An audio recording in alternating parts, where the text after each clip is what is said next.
तो बाबूजी आपने जो इतना सब कुछ देखा कि किसान जो है बहुत सारी चीज़ों में भ्रमित तो हो रहा है और अनेक तरीक़ों में फंसता जा रहा है, तो आपने उसको किस रूप में लिया और आपने किस तरह के मॉडल को आगे प्रमोट किया?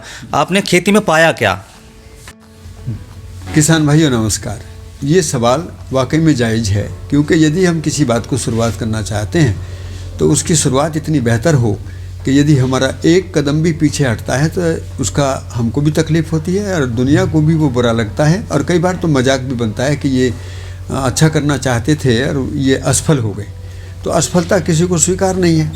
ऐसे में हमने इसको बारीकी से जांचा कि हम भी लंबे समय तक इसकी पीड़ा झेलते रहें तो क्या तरीका निकालें। तो 3 बात हैं जो आपको ध्यान रखनी है। पहली बात ये ध्यान रखनी है कि ज़मीन अपना खाद खुद बनाती है, और उसके खुद बनाने का तरीका है कि यदि हम एक फसल से ज़्यादा चीज़ों को अपने खेत में लगाएंगे, उसके लिए पूरा दूरी का गणित समझना है आपको। लेकिन मूल बात ये रखनी है कि एक फसल खेत में नहीं लगानी है। यदि एक फसली खेती है तो ये कर्जे की खेती है, घाटे की खेती है, ज़मीन भी कमज़ोर होती है और हमें भी नुकसान होता है। तो एक बढ़िया सूत्र है, क्या? खेत एक फसल अनेक। मतलब आपने जो है मल्टी लेयरिंग फार्मिंग जो है, हाँ, वो स्वीकार किया, तो वो क्या है? तो क्या किस तरह का मॉडल है वो? ये सब तो थोड़े अलग से आए कि मल्टी लेयरिंग है या मल्टी क्रॉपिंग है। मैं इसको दूसरी बात कहूँगा कि इसके 4 मोटे मोटे सिद्धांत हैं। पहला सिद्धांत है कि हमने सहअस्तित्व को समझा कि नहीं समझा। सहअस्तित्व का मतलब है कि कीड़े बीमारियों का नियंत्रण समझेंगे, नाश नहीं करेंगे। खरपतवारों का मतलब उनके साथ सामंजस्य बिठाना है। हाँ, उनके साथ दुश्मनी नहीं करनी। नियंत्रण का मतलब यही है कि वो हमें नुकसान ना पहुंचाएं, लेकिन ज़मीन में उनका अस्तित्व बना रहे। तो मूल बात तो ये थी कि हमारा यदि उत्पादन हमको ठीक मिल रहा है तो हम उनको नुकसान क्यों पहुंचाएं। तो ऐसी स्थिति में चाहे बात खरपतवारों की हो, चाहे वो बीजों की हो, चाहे वो कीड़े बीमारियों की हो, चाहे ज़मीन के लिए खाद बनाने की हो, उसको कैसे हम सरल तरीके से समझ लें। करने पर ज़्यादा जोर नहीं, समझने पर ज़्यादा जोर, कि वही काम खेत भी कर सकता है, वही काम मैं अलग से करूं तो क्यों करूं। इसका मतलब बाबूजी सभी किसान समझते हैं कि जो भी खरपतवार हैं, कीट हैं, जो मित्र भी हैं, उनको भी वो दुश्मन समझते हैं, इसलिए दुनिया भर के पेस्टिसाइड्स का इस्तेमाल करते हैं और वीडीसाइड्स का इस्तेमाल करते हैं।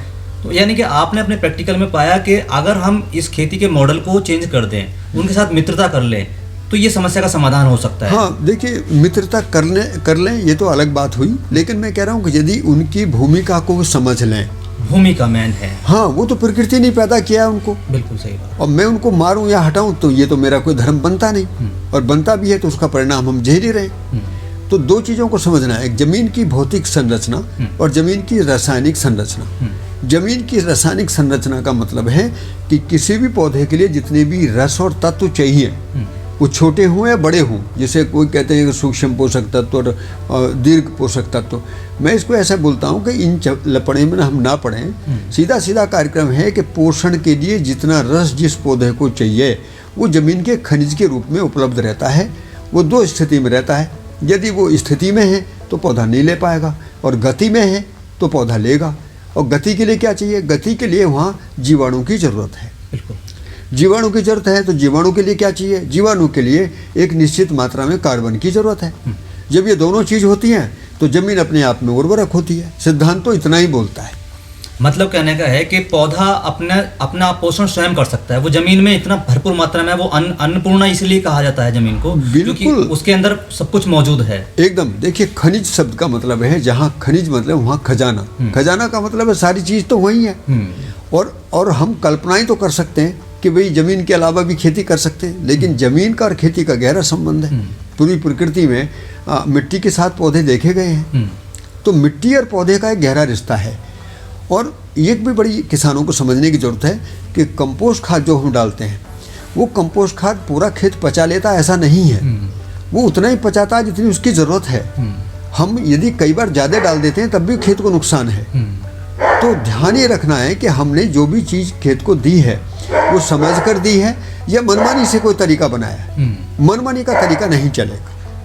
ये बात मेरा कहने का हिस्सा। अब तक तो किसान मनमानी ही करते आ रहे हैं। हाँ। तो पड़ोस को देखते हैं कि पड़ोसी ने यदि यूरिया डाला है या दूसरी चीज़ डाली है या पेस्टिसाइड डाला है तो वो उससे ज़्यादा मात्रा में ही डालता है। देखिए, मैं किसानों के स्तर पर आपको एक बात और कहूँगा। जब आपने किसान की बात की तो मैं किसानों के बीच में रहता हूँ, जीता हूँ, किसान हूँ। मैंने तीन हर्डल कहते हैं, मुश्किलें हैं जिनको किसान यदि बदल नहीं पाए तो खेती कभी भी मुनाफे का सौदा नहीं बनेगा, बल्कि परिवार परंपरा का हिस्सा नहीं बनेगा। पहली बात है कि किसानों ने ये मान लिया है कि हमको केवल उत्पादन तक ही बढ़ाना है, आमदनी बढ़ाने के बारे में वो सोचते ही नहीं। मुझे अभी तक कोई किसान नहीं मिलता कि जो बात भी सवाल पूछता है तो केवल वो उत्पादन बढ़ाने की ही बात करता है कि कोई बीज मिल जाए, कोई खाद मिल जाए, कोई तरीका मिल जाए। वो ये चर्चा नहीं करता है कि आमदनी कैसे बढ़ेगी। तो आमदनी बढ़ाने के जो तरीके हैं उसकी तरफ हमें अपना मानसिकता बदलनी होगी। दूसरा काम ये है कि किसानों को अपना लेखा जोखा बोलते हैं कि हमने क्या लगाया और क्या निकाला।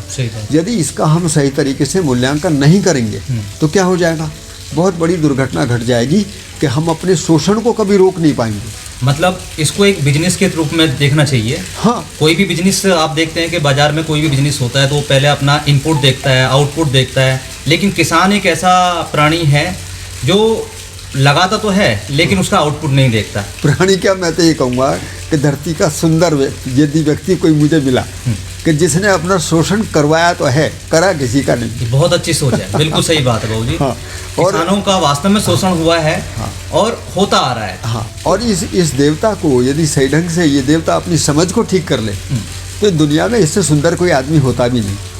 तो बाबूजी, जैविक खेती करने के लिए किसान को किस स्तर पर, किस मानसिक स्तर पर उसको अपने आप में बदलाव करना पड़ेगा?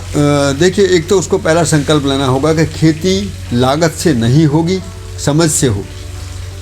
जमीन अपना खाद कैसे बनाती है, बीजों का नियंत्रण कैसे है, मौसम के अनुसार बीज कैसे फलित होते हैं, कितनी दूरी पर किस पौधे को कब किस मौसम में लगाया जाना है, ये पूरा समझने का काम था। हमने सारा का सारा बाजार के ऊपर छोड़ दिया। दुर्भाग्य तो जब समझ में आता है कि एक पढ़ा लिखा किसान दुकानदार से जाके पूछता है कि कौन सा बीज ठीक है, बिल्कुल सही बात, और ये मुझे कितनी दवाई डालनी है। कितने सालों से खेती कर रहा है लेकिन जब पूछता है जाकर के दुकानदार से, तो हमने खेती, एक विडंबना है, खेती की बहुत उपेक्षा की है। मतलब खेती को हमने ऐसा देखा है कि जैसे बेकार का कोई काम हो, तो बेकार का काम हमने खेती की मान लिया और खेती की भी, तो ये तो अनमने मन से काम हुआ। तो मैं पहली बात मेरी रहेगी, एक बात ये था कि क्या खेती में हम केवल उत्पादन तक सोच पाए, दूसरी बात हम केवल खर्चे और आमदनी का हिसाब नहीं लिख पाए, और तीसरी बात बहुत बड़ी गलती हमने की कि हर दुनिया में हर व्यापार को करने वाले व्यक्ति ने भी अपने औलाद को उस व्यापार के बारे में समझाया, व्यापार के बारे में पढ़ाया, लेकिन हमने खेती के साथ कभी पढ़ाई को नहीं जोड़ा। बल्कि गांव में एक कहानी है मिलती है, मुझे कहते थे लोग कि खेती के लिए पढ़ने की ज़रूरत नहीं है। तो यदि खेती में पढ़े लिखे लोग नहीं आएंगे तो खेती कैसे करेंगे भाई? सही बात है। आज हमको जो उपलब्धि हुई वो शिक्षा के द्वारा हुई जी। तो शिक्षा से आदमी का विश्लेषण बढ़ जाता है, उसके सोचने का दायरा बढ़ जाता है। तो मैं किसान भाइयों को निवेदन करूंगा कि वो अपने बच्चों को जब तक उनकी नौकरी लगेगी, उनकी नौकरी का रास्ता खोले रखें। उनकी नौकरी लग जाए तो हम शुभकामना करते हैं, लेकिन नहीं लगेगी तो वो क्या करेंगे? इसलिए जैसे एक दुकानदार अपने बेटे को दुकान का काम सिखाता है, ऐसे ही किसान को भी अपने बेटे को किसानी का काम सिखाने की ज़रूरत थी। और अब किसानी बदल गई है। अब किसानी 2 पैसे इज्जत से कमाने का धंधा है जी। धंधा माने एक बड़ा व्यवसाय है। मैंने धंधा शब्द तो मुझे थोड़ा अजीब सा लगता है, लेकिन व्यवसाय का मतलब है जिसमें सम्मान है। तो मैं अंत में कहूँगा कि सम्मानजनक पैसा कमाने का यदि कोई गणित धरती पर है जहाँ एक दाने से 1000 दाने पैदा होते हों, इससे बढ़िया अर्थशास्त्र और कोई दूसरा धरती पर नहीं है। मैंने इसको जांचा है। पंतनगर एग्रीकल्चर यूनिवर्सिटी के द्वारा जो डॉक्टर ऑफ साइंस की PhD मिली वो इसी मुद्दे पर थी। हम कह रहे पूरा निकाल रहा भाई, इकोनॉमिक्स तो खेती में है, खेती से बढ़िया इकोनॉमिक्स कहाँ मिलेगी आपको? ये तो एक गलत तरीका था कि हमने अलग खेती से अलग हटकर काम किया। अब लॉकडाउन में देखा आपने, सारी दुनिया को ये सब बात समझ में आ गई कि खेती के बिना कोई जीने का रास्ता नहीं है। पूरे लॉकडाउन में सारे बिजनेस ठप रहे, हाँ। लेकिन किसान का जो बेस है वो बना रहा और उसने अपने आप को जारी रखा सारी। बिल्कुल। हमको यहाँ रहते हुए पता ही नहीं लगा कि देश में लॉकडाउन हुआ, बल्कि हमारे साथ में 10 परिवार और जिए, आने वाले लोगों का स्वागत किया। तो इस प्रकार से खेती परिवार का काम है और किसान परिवार ही समृद्ध होगा। धरती की पे ये व्यवस्था है, ये मेरे कहने से नहीं होगा। मैं कोई साधु महात्मा नहीं हूँ, मैं भी उनके जैसा ही किसान हूँ, पर मैंने प्रकृति की वास्तविकता को देखा है कि प्रकृति एक व्यवस्था है, ये किसी के कहने से नहीं चलती, और ये किसी के बताने से नहीं चलती। सूरज निकलता है, सब देख सकते हैं। धूप में बैठना है तो सूरज के तरफ मुँह करना होगा, धूप को भी तलाश करना होगा। सीधी सीधी सी बात है।